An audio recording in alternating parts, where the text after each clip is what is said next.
हीर दोनों बुरे और सबसे बुरो अहीर।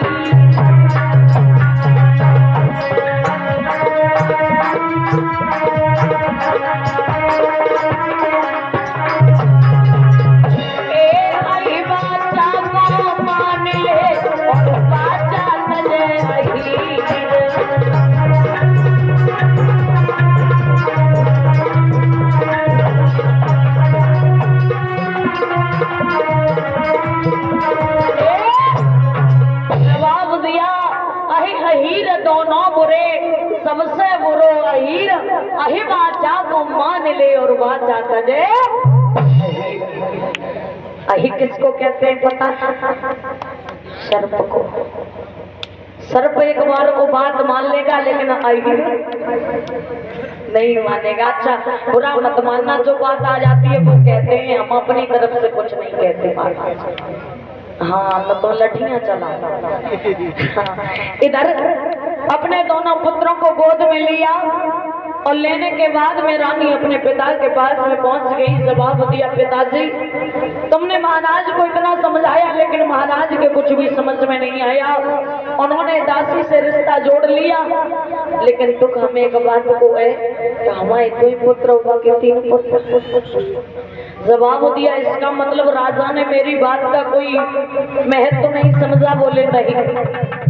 श्राप दे दिया महाराज की आदि को शुक्राचार्य जी ने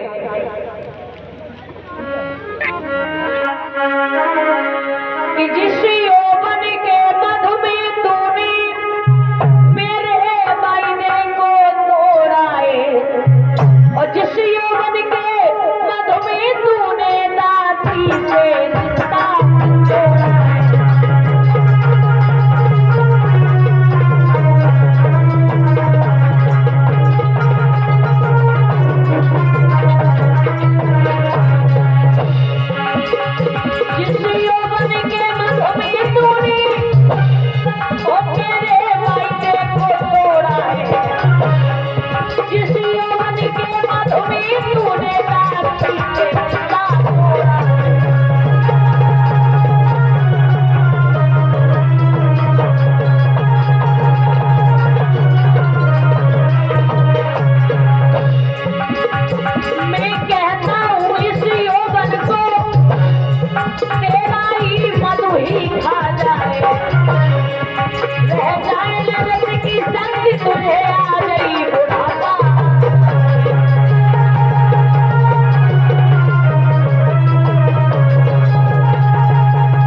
महाराज गुरु शुक्राचार्य जी ने श्राप दे दिया, रे राजन तूने मेरी बात न मान करके बहुत गलत किया।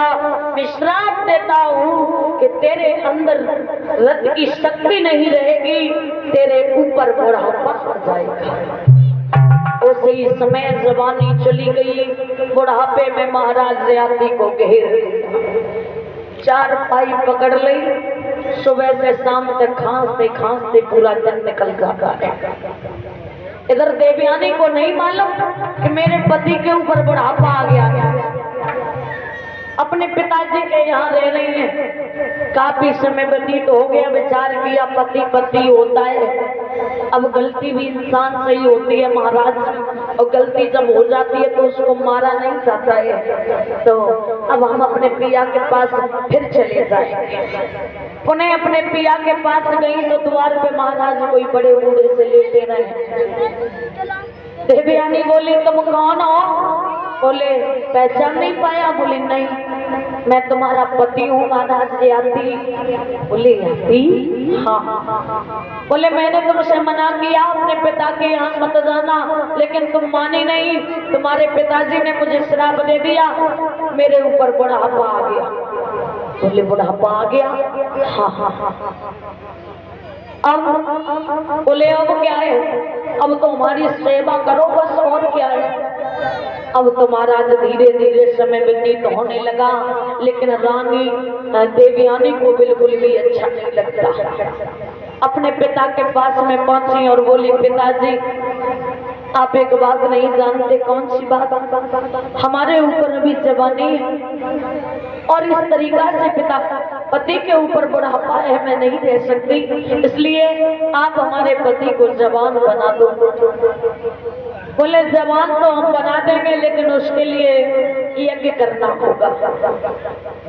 बड़ा भारी यज्ञ किया।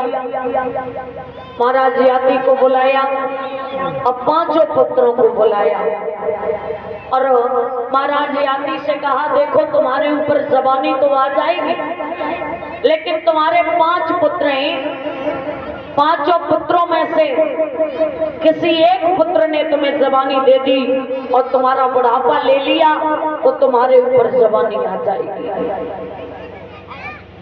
महाराज याति बोले, हमारे एक नहीं 5 पुत्र हैं, हमें कोई ना कोई पुत्र तो जवानी दे दे।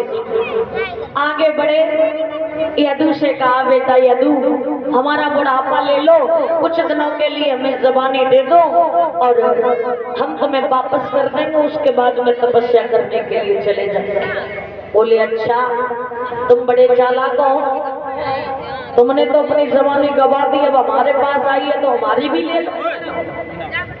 बोले हम नहीं देंगे, जाओ यहाँ से। धीरे धीरे 4 पुत्रों ने मना कर दिया। सबसे जो छोटा वाला पुत्र था पुरु, कहा बेटा तुम अपनी जवानी दे दो, हमारा बुढ़ापा ले लो। बोले पिताजी मेरी बात सुनो।